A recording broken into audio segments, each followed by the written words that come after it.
Moi, ça tourne. Ça tourne. Quand t'es prêt, je suis prêt. Parfait. Tu fais juste à taper des mains rien qu'une fois. Ouais, un petit peu plus fort. Si t'as des questions à me poser, Robert, gêne-toi pas. J'aime mieux aller sur l'eau pour aller faire de l'observation que d'aller m'amuser sur l'eau. J'y trouve plus d'intérêt, j'y trouve plus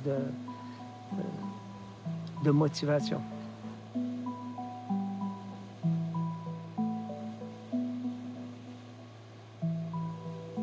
Je m'en vais sur l'eau pour rentrer dans cet univers-là, dans ce monde-là maritime, et puis revoir les éléments qui m'intéressent de rencontrer, particulièrement les grands rorquals, mais aussi les oiseaux marins, toute la vie marine.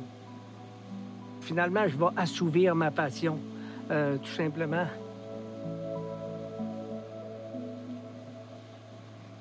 Je ne savais pas qu'en prenant des photos, égoïstement pour moi, ça pouvait, à ce moment-là, devenir être de la science participative.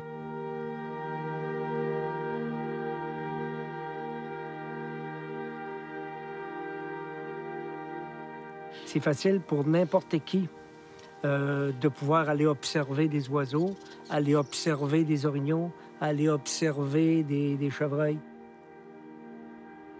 Pour les mammifères marins, c'est très différent parce qu'ils sont protégés.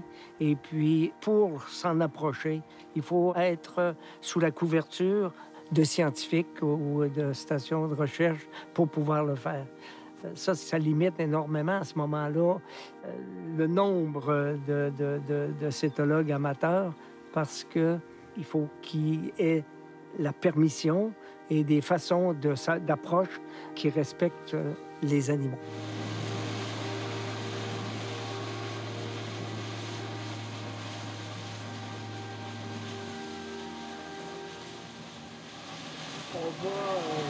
On va s'arrêter ici pour faire une recherche aux jumelles pour voir si on ne verrait pas des souffles.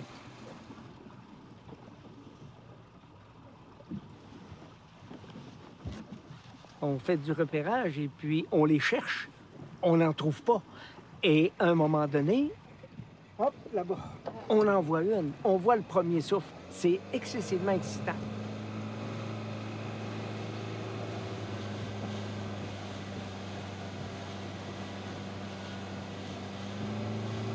C'est un travail qui est un travail scientifique avec des protocoles et tout. C'est vraiment pour aller chercher des données et puis faire de la photo-identification. C'est pas une croisière aux baleines, là. C'est ce qu'on appelle le pas. Donc, lorsque la baleine plonge, sonde, elle donne des grands coups de queue pour pouvoir descendre et ça fait un beau courant comme ça. Alors, lorsqu'on arrive sur le pas, je prends un point GPS. Du même coup, on prend aussi l'heure précise, ce qui veut dire que normalement, les 8 et 12 minutes qui suivent, on devrait la voir réapparaître à peu près dans le même secteur. Alors aujourd'hui, c'est calme, vent nul, donc c'est les conditions idéales pour documenter une baleine.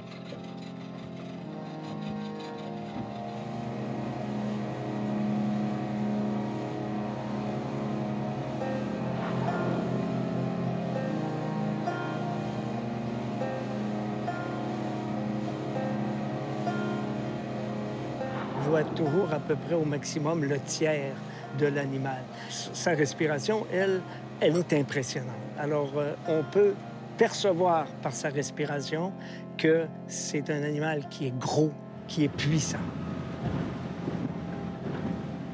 Un souffle de baleine bleue, c'est une colonne d'eau, c'est plus grand que les arbres, là. Alors, c'est sûrement notre même animal.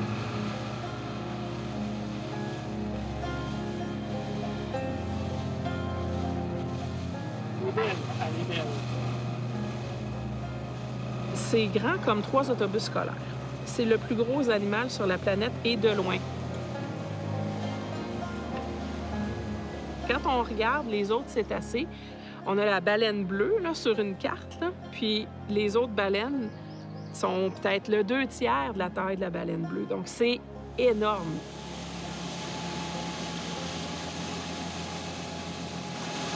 Dans la lumière comme ça, on n'a pas besoin d'être proche. On reste à distance. C'est un géant des océans qui a passé au travers de l'histoire. C'est une espèce qui est au sommet de son évolution puis qui est parfaite dans son écosystème. C'est bouleversant voir une baleine bleue.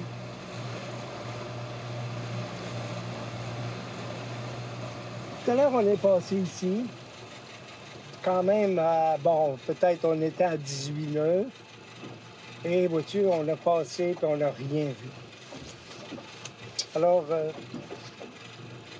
quand ces baleines-là sortent finalement aux 10 minutes, là, dans 10 minutes, là, on a le temps de passer et ne rien voir.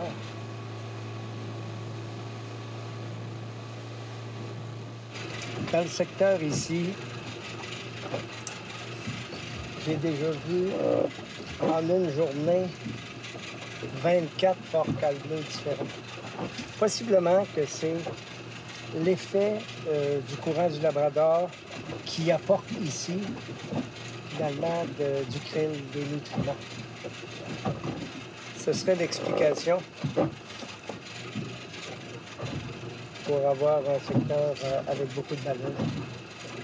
C'est drôle parce que dans l'écosystème, tu as le plus gros animal de la planète qui se nourrit sur à peu près les plus petits organismes de la chaîne alimentaire.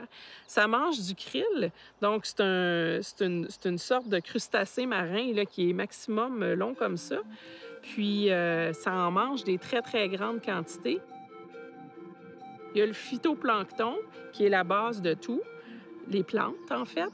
Puis tout de suite au-dessus, tu as des crustacés puis du zooplancton qui mangent ces plantes-là.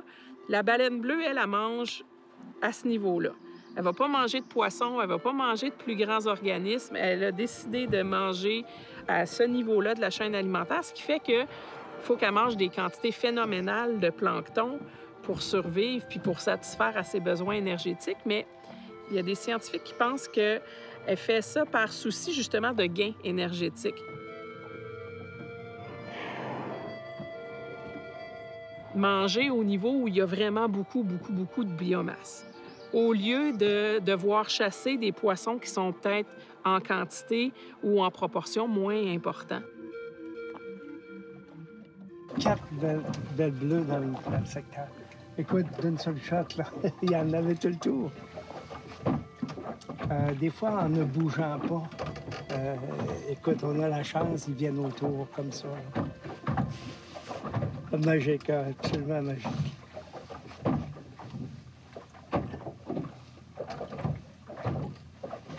Ça s'apprend pas dans les livres, ça se vit.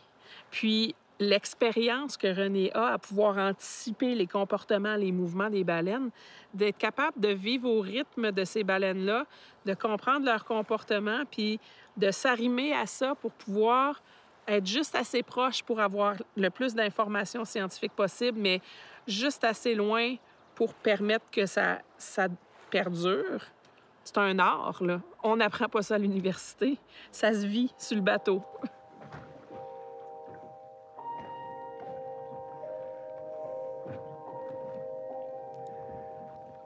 Il n'y a quand même pas beaucoup d'oiseaux. Je fais ça souvent. Des moments de plénitude. Tu ne vois que de l'horizon. Tu te sens excessivement petit dans cet environnement-là. Il y a du fou de bassin. Tu te sens aussi vulnérable.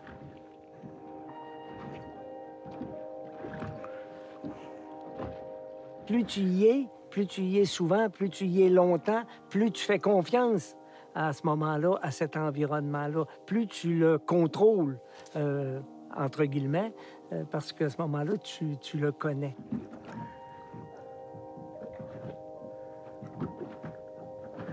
Elle va nous le dire.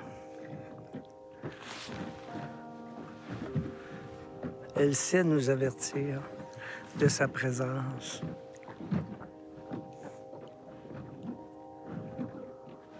Oh, on en entend une. Est-ce que c'est celle qu'on cherche? Finalement, c'est ça qui est intéressant, c'est venir au large pour écouter le large, hein? Pour écouter le silence.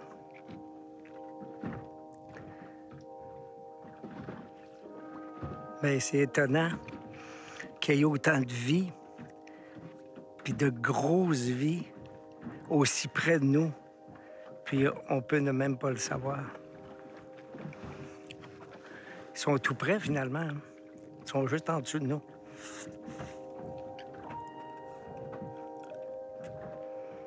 Des bêtes de 100 tonnes. 22 mètres, 100 tonnes.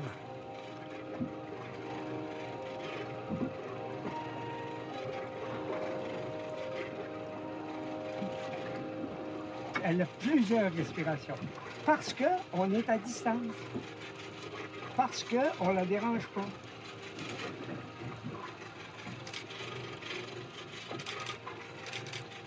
Là, tu vois comment... Là, tu l'as vu longtemps. Ça, c'est sa dernière respiration. Alors, d'ici, on verra qu'est-ce que ça donne, mais c'est une bonne distance.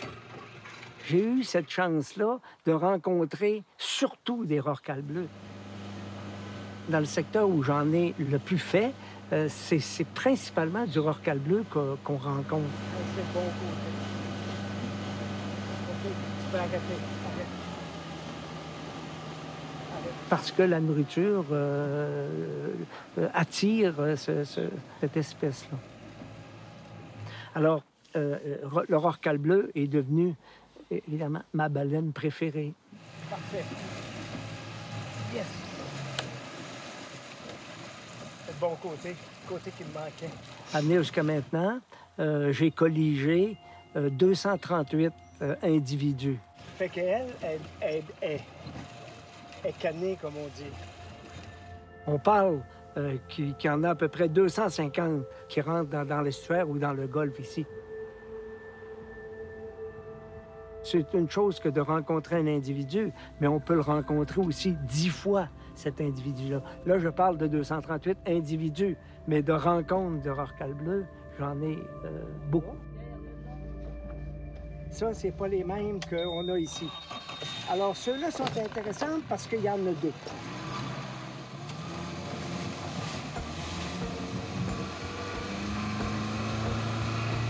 Et là, on les voit bien, là. Elle est dans le soleil, et puis... elle est dans le soleil, et puis elle est sur le bon côté.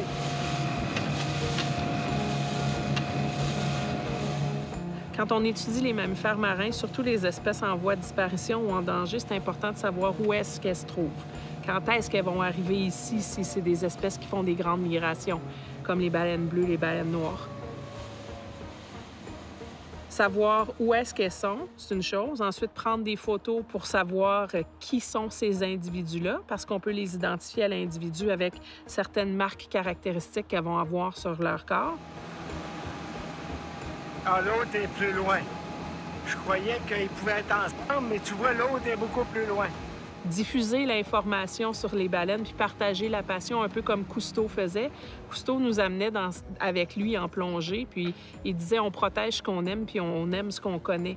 Donc, pour protéger les baleines, il y a aussi cette tâche-là qu'on a, nous, les scientifiques, à les faire connaître le plus possible. Puis René fait tout ça.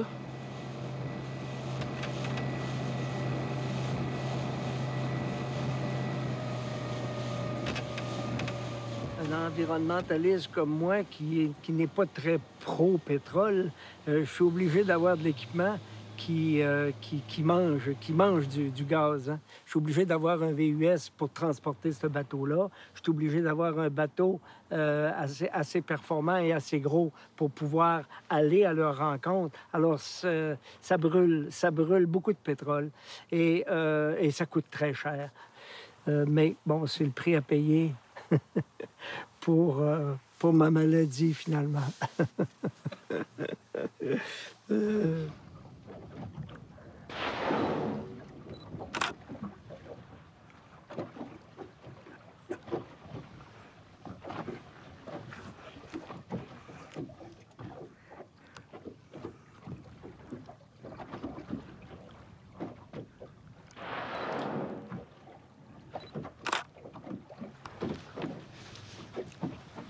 Je la connais, celle-là.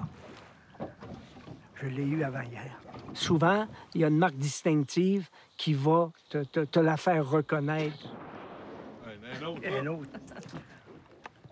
Et aussi, mais ça, c'est plus finement, c'est souvent une baleine a un comportement spécifique.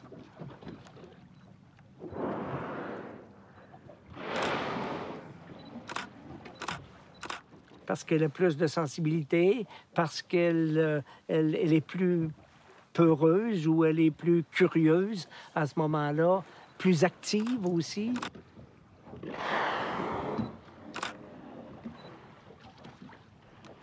Alors, ils ont leur tempérament. Et c'est carrément avec l'expérience, avec le fait d'en voir, le fait de les côtoyer, que ça se développe.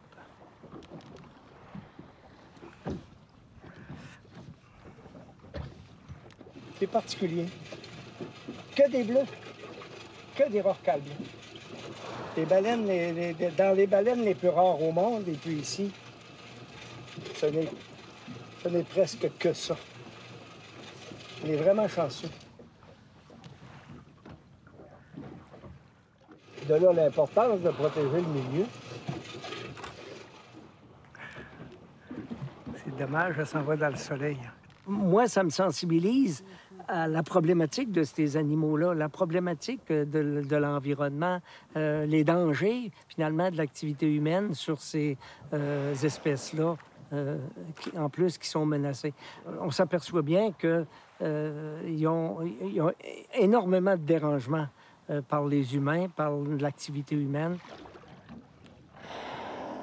C'est pas parce qu'on chasse plus les baleines qu'on a plus, nous, les humains, d'impact sur leur survie. Des causes de mortalité pour cette espèce-là, c'est des questions d'activité humaine de toutes sortes. Changement climatique, transport, bruit sous-marin, la pêche. C'est moins documenté que pour d'autres espèces comme la baleine noire, mais ça existe. Il y a plusieurs baleines bleues qui ont des marques, des cicatrices d'interaction qu'elles vont avoir eues avec les humains, puis des dommages collatéraux. Des fois, c'est pas relié en direct. On n'est pas là à blesser des baleines en live, mais ultimement, par effet de ricochet, ça finit par affecter ces baleines-là. Donc, il faut repenser tout ce qu'on fait parce que ça a un impact sur nos océans. Quand en retour, tu n'as que tu n'as pas d'argent, c'est-à-dire que tu fais ça bénévolement, bien, finalement, c'est comme ça que tu évalues le niveau de ta passion. C'est que tu es en mesure de dire, ben ouais, je pense que je suis vraiment passionné si je fais ça à ce coup-là, le temps que j'y mets, toute l'énergie que j'y mets. Alors, je pense que j'ai atteint un niveau irréversible. C'est une passion incroyable. C'est ici large, là. On est bien, on est vraiment bien. Il se passe toujours quelque chose sur l'eau. Il se passe quelque chose sur la surface, sous la surface, au-dessus de la surface. Donc, c'est comme si on était dans un environnement, plusieurs dimensions. Mais évidemment, côtoyer des plus gros animaux qu'il y a jamais eu sur Terre, c'est impressionnant. Ça reste toujours impressionnant, même après 20 ans.